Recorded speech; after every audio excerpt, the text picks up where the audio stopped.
Hi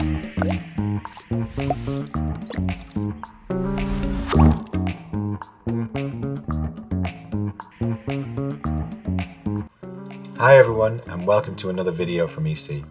Today we're going to look at would and was going to talk about predictions we made in the past. First of all, we'll revise future predictions. Then we'll read a text conversation between me and a friend of mine, and we'll use that to learn to describe past predictions.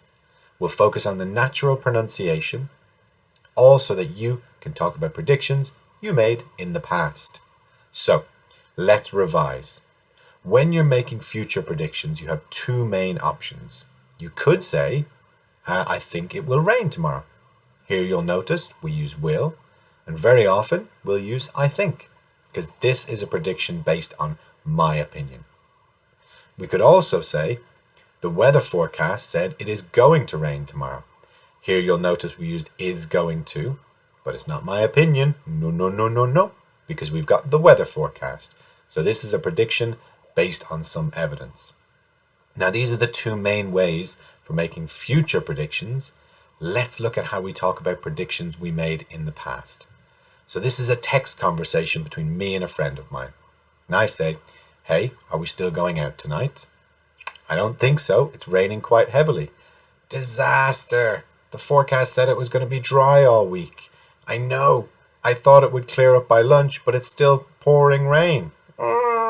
Plans are ruined. Let's focus on the language. Now, we said the forecast said it was going to be dry all week. You'll notice we're using going to again, but this time we used was, because this is a prediction we made in the past. And because it's going to, it's still a prediction with evidence. We've got the forecast. We also said, I thought it would clear up by lunch, but it's still pouring rain. This time you'll notice we used would. This is in place of the will for future predictions, because this is a prediction based on my opinion. So when we're talking about predictions we made in the past, we use was going to for predictions with evidence, and would for predictions on my opinion. Let's focus on the natural pronunciation. Here we have it was going to be. Now, when we're naturally pronouncing this, we'll take our was and we'll reduce it to was. So repeat after me. Was. Nice. And we'll take going to, and we're going to put them together to make gonna. Was gonna. It was gonna be. Nice. Now, be careful. Very often when we're pronouncing this naturally, there's a common mistake. And people say it was gonna to be dry.